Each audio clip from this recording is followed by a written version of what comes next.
శ్రీనివాసరెడ్డి గారికి, మరో ముఖ్య అతిథిగా వచ్చేసినటువంటి రాష్ట్ర వ్యవసాయ శాఖ మంత్రులు గౌరవనీయులు శ్రీ తుమ్మల నాగేశ్వరరావు గారికి, అలాగే ఈ గ్రామానికి మారుమూలలో ఉన్నటువంటి ఈ గ్రామానికి ఆ ఇద్దరు మంత్రుల ఆదేశాలతో ఇక్కడ వచ్చేసినటువంటి సిసిఎల్ఏ కమిషనర్ శ్రీ మిట్టల గారికి, land revenue settlement secretary Shri Jyoti Buddha Prakash గారికి, ఇంకా వేదిక మీద ఉన్నటువంటి ఇతర అధికారులకి, ముఖ్యంగా ఈ భూభారతి భూ సర్వే పైలట్ ప్రాజెక్టు సంబంధించి ఏర్పాటు చేసుకున్న ఈ కార్యక్రమానికి వివిధ గ్రామాల నుంచి ముఖ్యంగా ఈ గ్రామం నుంచి పెద్ద ఎత్తున కదిలి వచ్చినటువంటి రైతాంగ సోదరులందరికీ, గ్రామ పెద్దలందరికీ, పాత్రికేయ మిత్రులకి అందరికి కూడా ముందుగా నా హృదయపూర్వకమైనటువంటి నమస్కారాలు. ఇప్పుడే వచ్చినటువంటి గౌరవ శాసనసభ్యులు రామదాస్ నాయక్ గారిని కూడా వేదిక మీదకి ఆహ్వానిస్తూ ఉన్నాం. వారికి కూడా నా హృదయపూర్వకమైనటువంటి నమస్కారాలు. ములుగుమాడు గ్రామం బహుశా తెలంగాణ రాష్ట్ర చరిత్రలో, అట్లాగే దేశ చరిత్రలో కూడా శాశ్వతంగా ఉండిపోయేటువంటి కార్యక్రమం ఇది. మరి 413 గ్రామాలకు సంబంధించి రాష్ట్ర వ్యాప్తంగా లక్ష్యాలు లేకుండానే చాలా సంవత్సరాలుగా, దశాబ్దాలుగా ఇక్కడ పాలన సాగుతూనే ఉంది. ఆ 413 గ్రామాలకు సంబంధించిన సమస్యలు ప్రతి సంవత్సరం వారి భూమికి సంబంధించిన రికార్డుల కోసం వాళ్ళు రెవెన్యూ కార్యాలయాల చుట్టూ రాష్ట్రంలో తిరుగుతూనే ఉన్నారు. వాళ్ళ బాధలు వాళ్ళు పడుతూనే ఉన్నారు. భూభారతి చట్టాన్ని తీసుకుని వచ్చిన తర్వాత ఈ 413 గ్రామాలకి శాశ్వత పరిష్కారం చూపించడానికి రెవెన్యూ శాఖ మంత్రులు 413 గ్రామాల సర్వే చేపించి వాటన్నిటికి కూడా మిగతా గ్రామాల్లాగా సర్వేతో సంపూర్ణంగా ఉండేటువంటి బౌండరీస్ అన్నిటినీ ఫిక్స్ చేసి ఎటువంటి ఇబ్బందులు లేకుండా చేసేటువంటి కార్యక్రమానికి నాంది పలికారు వారు. అందులో భాగంగా మొట్టమొదటి గ్రామంగా పైలట్ ప్రాజెక్టుగా మరి మన జిల్లాలో ఉన్నటువంటి ఈ గ్రామాన్ని ఎంపిక చేసినందుకు ఈ ప్రాంత శాసనసభ్యుడిగా మీ అందరి తరఫున ముందుగా నేను వారికి నా హృదయపూర్వకమైనటువంటి ధన్యవాదాలు తెలియజేస్తా ఉన్నాను. అట్లాగే చేసిన ఈ కార్యక్రమానికి ముఖ్య అతిథిగా రమ్మని చెప్పి పిలవగానే మనందరి మీద ప్రేమతో ఇక్కడ వచ్చేసినటువంటి వ్యవసాయ శాఖ మంత్రులు గారికి కూడా నేను మీ అందరి తరఫున వారికి కృతజ్ఞతలు తెలియజేస్తా ఉన్నాను. ఇది అతిథులకి మనం స్వాగతం పలుకుతూ వచ్చిన రెవెన్యూ శాఖ మంత్రులు ఒక గొప్ప కార్యక్రమాన్ని రాష్ట్రంలో భూమికి సంబంధించినటువంటి సమస్యల పరిష్కారం కోసం ఒక చట్టాన్ని రాష్ట్రంలో తీసుకొచ్చారు. ఈ చట్టం ఎంత చారిత్రాత్మకమైనటువంటి చట్టం అంటే ఇటువంటి చట్టాలు చాలా అరుదుగా దేశ చరిత్రలో వస్తాయి. ఇప్పటివరకు మనం ప్రధానంగా చట్టాల గురించి మాట్లాడుకుంటే తెలంగాణ రాష్ట్రానికి సంబంధించి స్వాతంత్రం వచ్చిన తర్వాత, సరే రాకముందు 1950s నుంచి ఈ సర్వేలు జరిగేటువంటి ప్రక్రియ తోడర్మల దగ్గర నుంచి జరిగే ప్రక్రియ ఉన్నప్పటికీ మనకి స్వాతంత్రం వచ్చిన తర్వాత తెలంగాణ ప్రాంతానికి భూమి కానీ భూమిపైన హక్కులు కానీ మొట్టమొదటిగా తీసుకొచ్చినటువంటి చట్టం 1950sలో వచ్చినటువంటి తెలంగాణ టెనెన్సీ యాక్ట్. అది కూడా ఆనాడు కాంగ్రెస్ ప్రభుత్వ ముఖ్యమంత్రి బోరుగుల రామకృష్ణారావు గారు, బొందుగల నరసింహరావు గారు రెవెన్యూ శాఖ మంత్రులుగా ఉండి ఈ ప్రాంత రైతాంగానికి మొట్టమొదటిసారి భూమి పైన హక్కులు కల్పించేటువంటి చట్టాన్ని తీసుకొచ్చి రైతులకి భూమి పైన ఒక గౌరవప్రదంగా ఉండేటువంటి హక్కు కల్పిస్తే వాళ్ళకి చట్టాన్ని తీసుకొచ్చారు. అది ఒక ప్రధానమైనటువంటి చట్టం తెలంగాణ రాష్ట్రం ఏర్పడిన తర్వాత. ఆ తర్వాత 1971లో వచ్చినటువంటి ఆర్ఓఆర్ యాక్ట్, అది కూడా ఒక చారిత్ర. ROR revenue rights of records, అది కూడా ఒక ప్రధానమైనటువంటి చట్టం. ఆ తర్వాత 73లో వచ్చినటువంటి ల్యాండ్ రిఫార్మ్స్ యాక్ట్, ఇవన్నీ కూడా ఈ రాష్ట్రంలో ఉన్నటువంటి రైతులకి ఎంతో కొంత మేలు చేసే చట్టాలు. ఆ చట్టాల ద్వారా ఈ ప్రాంతంలో ఉన్న రైతులకి, భూమి లేనటువంటి నిరుపేదలకు కూడా మిగులు భూమిని పంచి వాళ్ళకు కూడా పట్టాలు అందించి గౌరవం కల్పించినటువంటి చట్టాలు. ఇటువంటి చట్టాలు, ఈ 3 చట్టాలు కూడా ఆనాటి కాంగ్రెస్ ప్రభుత్వాలు తీసుకొచ్చినాయి. కానీ దురదృష్టం, మధ్యలో ఇంకొక చట్టం వచ్చింది. 2020 నాడు ధరణి అనే ఒక చట్టం వచ్చింది, రెవెన్యూ రికార్డ్స్ సంబంధించి. సమస్యల్లా ఇక్కడే మొదలైంది. భూమి పైన హక్కులు కానీ, లేకపోతే లీగల్గా వాళ్ళకు వచ్చేటువంటి వారసత్వం సంక్రమించే విధానం కానీ, అన్నీ కూడా గత చట్టాలు మేలు చేస్తే రైతులకి, ఈ ధరణి చట్టం వచ్చి గందరగోళం చేసింది రైతులకి భూమిపై ఉన్నటువంటి హక్కులకు సంబంధించి.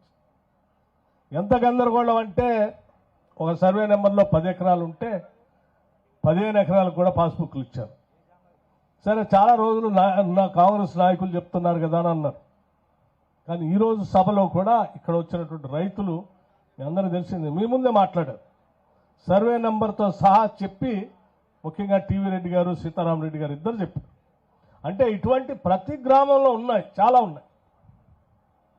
అటువంటి ధరణి ద్వారా కొన్ని భూమి లేకపోయినప్పటికి కూడా కొద్దిమందికి అదనంగా పాస్బుక్లు ఇవ్వటం. సరే, గతంలో వచ్చిన చట్టాల ద్వారా వచ్చినటువంటి భూముల పైన వచ్చినటువంటి హక్కుల్ని కాలరాస్తూ ఆ భూమిని ధరణి పేరు మీద పంపిణీ చేసినటువంటి భూములు ఉంటే ఇంకోళ్ళ పేరు మీద ఎక్కించడం, కొద్దిమంది రైతుల పేరు మీద ఉంటే వాళ్ళకి తెలియకుండా ఇంకోళ్ళకి ఎక్కించడం ధరణిలో. దాన్ని 2-3 సార్లు ఒకరి తర్వాత ఒకరికి ట్రాన్స్ఫర్ కావటం, వాళ్లే పర్మనెంట్గా ల్యాండ్ ఓనర్స్గా మిగలటం, అసలు ఓనరు భూమి లేకుండానే మిగిలిపోవటం. అతను కార్యాలయాల చుట్టూ తిరిగి తిరిగి తిరిగి తిరిగి అలసిపోయారు తప్ప వాటికి మార్గం కనపడలేదు. కరెక్షన్ చేయడానికి రెవెన్యూ వ్యవస్థలో అవకాశమే లేకుండా చేసి పోతే పోండి న్యాయస్థానాలు తప్ప రెవెన్యూ వ్యవస్థలో ఒకసారి మేము ఎంట్రీ చేసిన తర్వాత దీంట్లో మార్పులు చేర్పులకు తావే లేదు. జరిగిన పొరపాటును సరిదిద్దడానికి కూడా అవకాశం లేదని తాళం వేసి కూర్చున్నారు. ఎందుకు కూర్చున్నారా అంటే, చాలామంది వాళ్ళ 1000 ఎకరాలు వాళ్ళకు కావాల్సిన వ్యక్తుల పేరు మీద ఎక్కించేసుకొని వాటిని సొంతం చేసుకొని అనుభవించడం కోసం వాటిని కరెక్షన్ చేయడానికి కూడా అవకాశం లేకుండా చేశారు. అటువంటి పరిస్థితిలో కాంగ్రెస్ పార్టీ ఆలోచన చేసి రాష్ట్ర వ్యాప్తంగా ఉన్నటువంటి ప్రజలందరికీ, ఆనాడు పిసిసి ప్రెసిడెంట్గా ఉన్నటువంటి రేవంత్ రెడ్డి గారు, సిఎల్పి లీడర్గా ఉన్న నేను, ఆనాడు ఇప్పుడు ఉన్నటువంటి మంత్రివర్గ సహచరులు, ఆనాడు పెద్ద ఎత్తున ప్రజలందరికీ ఎన్నికల ముందు మేమంతా హామీ ఇచ్చాం. ఈ ధరణిని బంగాళాఖాతంలో వేసేస్తాం, ప్రజలకు పనికొచ్చేటువంటి ఒక చట్టాన్ని తీసుకొని వస్తామని చెప్పి మాట ఇచ్చాం. ఆ మాట ప్రకారం మీరంతా నమ్మి మమ్మల్ని ఆశీర్వదించి ప్రజాప్రభుత్వాన్ని కూర్చోబెట్టారు. కూర్చోబెట్టిన దగ్గర నుంచి ఈ రాష్ట్ర ముఖ్యమంత్రి గారు రేవంత్ రెడ్డి గారు, క్యాబినెట్లో ఉన్నటువంటి సహచర మంత్రులంతా కూడా పెద్ద ఎత్తున ఆలోచన చేసి, రెవెన్యూ మంత్రి గారు శ్రీనివాస్ రెడ్డి గారు అనేక రాష్ట్రాల్లో అసలు ఈ రెవెన్యూ చట్టాలపైన స్టడీ చేసి సుదీర్ఘమైనటువంటి కసరత్తు తర్వాత ప్రజలకి పనికొచ్చేటువంటి ఒక గొప్ప చట్టాన్ని, మరొక చట్టాన్ని 2025 భూభారతి చట్టాన్ని తీసుకొని వచ్చారు. తీసుకొచ్చినటువంటి ఈ 4 చట్టాల్లో కూడా 5 చట్టం, మొదటి 3 చట్టాలు ప్రజల పనికొచ్చాయి. 4వ చట్టం ధరణి ఖతం చేసేది. ఆ ఖతం చేసే చట్టాన్ని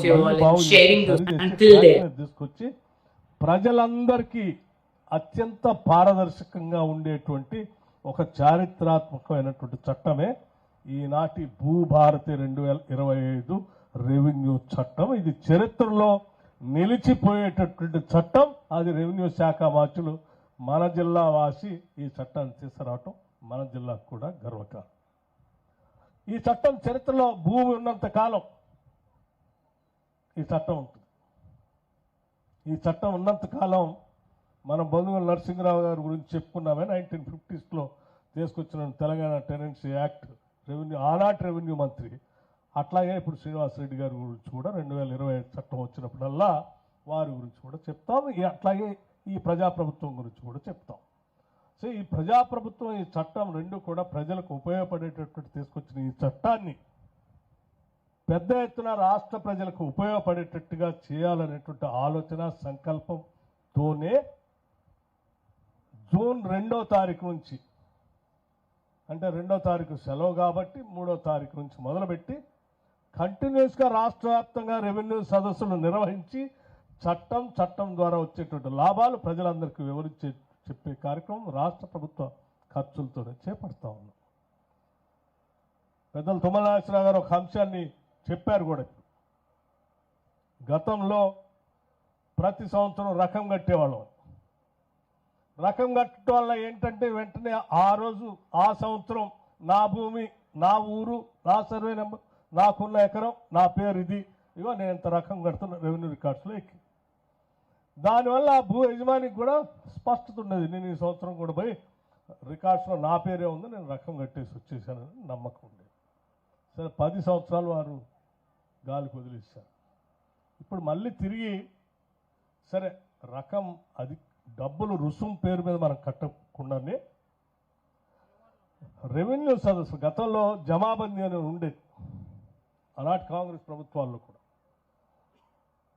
ప్రతి సంవత్సరం గ్రామాల్లో రెవెన్యూ సదస్సులు నిర్వహించి ఆ రెవెన్యూ సదస్సులో ఆ గ్రామాల్లో ఈ సంవత్సరం భూమి అమ్మకాలు ఎవరెవరు చేసుకున్నారు, ఎవరెవరి పేరు మీద రికార్డ్స్ మారుతా ఉన్నాయని చెప్పి ప్రజల సమక్షంలో సభ పెట్టి అక్కడికక్కడ రెవెన్యూ రికార్డ్స్ని అప్డేట్ చేసేటువంటి కార్యక్రమం చేసేవాడు. దానివల్ల మొత్తం ఆ గ్రామంలో ఉన్నటువంటి రైతులకు స్పష్టత ఉండేది. భూమి పైన ఎవరికి హక్కు ఉంది, ఎవరు అమ్ముకున్నారు, ఎవరు కొనుక్కున్నారు, ఎవరి చేతికి వచ్చింది, రికార్డ్స్లో ఎవరి పేరు ఉందనేది ఎక్కడా కన్ఫ్యూజన్ లేకుండా ప్రజల సమక్షంలో తెలిసేది. అటువంటి రెవెన్యూ సదస్సుల్ని తిరిగి మళ్ళీ భూభారతి ద్వారా, ఈ చట్టం ద్వారా రాష్ట్ర వ్యాప్తంగా ప్రతి సంవత్సరం రెవెన్యూ సదస్సులు పెట్టబోయేటువంటి కార్యక్రమాన్ని దీంట్లో కూడా పొందుపరిచారు. జమాబందీ ఉర్దూ వర్డ్. సో దీనివల్ల ప్రతి గ్రామంలో రెవెన్యూ సదస్సులు జరుగుతాయి. మీరంతా రెవెన్యూ రికార్డ్స్ ఎవరైనా అమ్ముకున్న వాళ్ళు ఉంటే, కొనుక్కున్న వాళ్ళు ఉంటే అప్డేట్ చేసుకోవడానికి అవకాశం ఉంటుంది. ఎటువంటి పొరపాట్లు జరగకుండా ఆ సభలోనే బయటకు వచ్చే విషయాలు కూడా తెలుస్తాయి. ఇది ఒక మంచి కార్యక్రమం. అలాగే ఆనాటి ప్రభుత్వాలు భూమి లేని నిరుపేద ప్రజలు చాలామందికి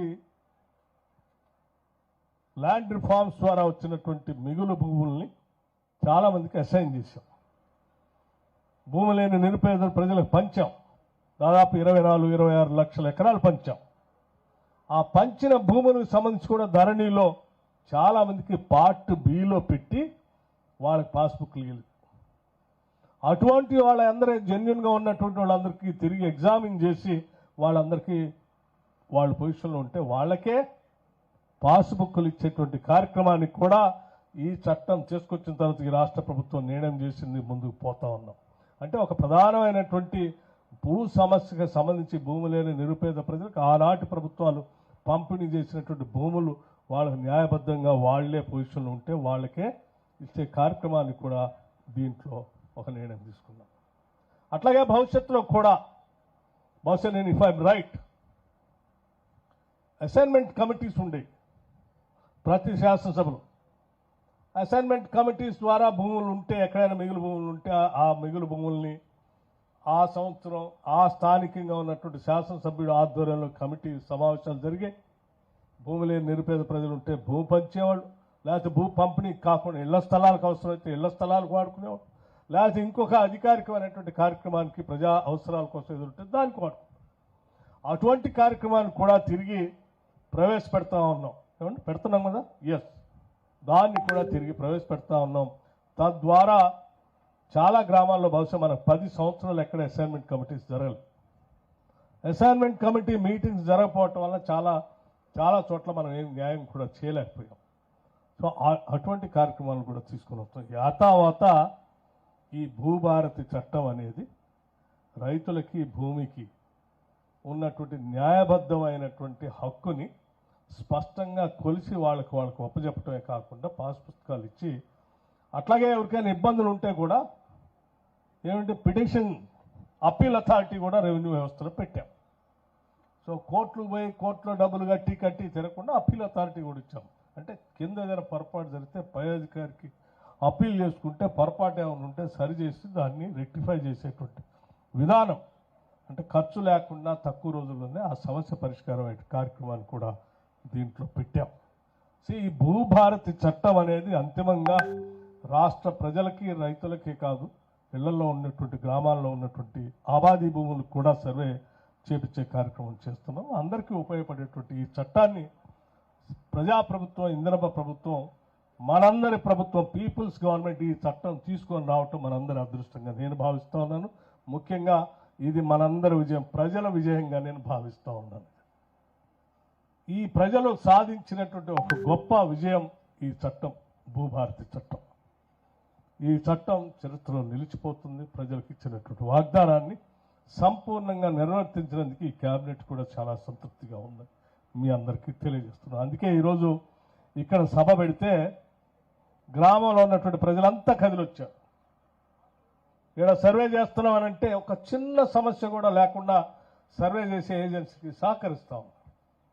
413 గ్రామాలకు సంబంధించి మొట్టమొదటి గ్రామీణ లక్ష్యాలకు సంబంధించి అన్ని 20-25 రోజుల్లో పూర్తి చేసి అందిస్తున్నామంటే ప్రజలు సంతోషంగా దాంట్లో పాల్గొనటమే కాకుండా ఇటువంటి సమస్య పరిష్కారం చేస్తున్నందుకు మీరే అభినందిస్తూ మీరే ముందుకు వచ్చి ప్రభుత్వానికి అభినందనలు తెలియజేస్తూ ఉన్నారంటే దీని ద్వారా, ఈ చట్టం ద్వారా ఈ రాష్ట్ర ప్రజలకు ఎంత మేలు జరగబోతుందనేది చాలా స్పష్టంగా అర్థమవుతుంది. కాబట్టి ప్రజలందరికీ, రాష్ట్రం వ్యాప్తంగా ప్రజలందరికీ నేను ఒకటే విజ్ఞప్తి చేస్తూ ఉన్నాను. ఈ చట్టం మన చట్టం, మనందరి కోసం తీసుకొచ్చిన చట్టం. సాధ్యమైనంత వరకు ఈ చట్టం గురించి అందరూ అవగాహన చేసుకోవటం కోసం ప్రయత్నం చేయండి, 10 మందికి తెలియజెప్పండి అని మీ అందరికీ నేను విజ్ఞప్తి చేస్తున్నాను. చాలా విషయాలు మిగతా అన్నీ చెప్పడానికి అవకాశం ఉన్నా ఈ చట్టం ఒక్కటే ప్రయారిటీ అయ్యి దీని మీదనే ఫోకస్ ఉండాలని, ఈ చట్టం గురించి రాష్ట్ర ప్రజలందరికీ తెలియాలని, ఈ చట్టం ద్వారా జరిగే లాభాలేంటో ఫోకస్గా ప్రజలందరికీ స్పష్టత రావాలని ఉద్దేశిస్తూనే నేను మిగతా అంశాలు జోలిపోకుండా కేవలం ఈ చట్టం గురించి మీ అందరికీ వివరించాను.